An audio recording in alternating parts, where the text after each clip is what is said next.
পেট ভরে ভাত খাইলাম আর একটা শিকড় না খেলে সব শিকড় খাই গিয়া চিল্লাতের বগুলো এই যে করে দিছি যাই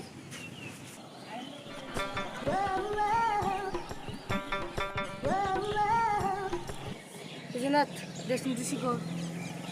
পেট ভরে ভাত খাইলাম শিকড় না খেলে ভালোই লাগে না সাজল শিকড় করে দিলে হ্যাঁ শিকড় খাবার এসে একটা দেহা নাকি হ্যাঁ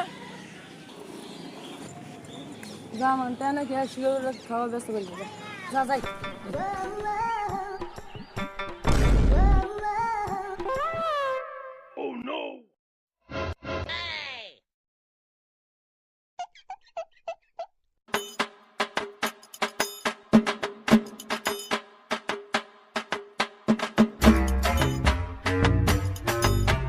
ও যা দে শিকড় দে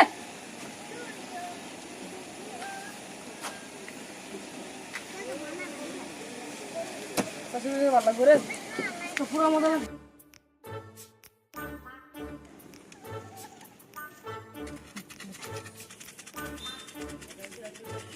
এই তোরা কি করছিস এটা হ্যাঁ আর তো কি তো করলি এই দেখি ও নো তোর শিকড় খাওয়ার বয়স হইছে তাহলে দেশি করা করে দিই আমরা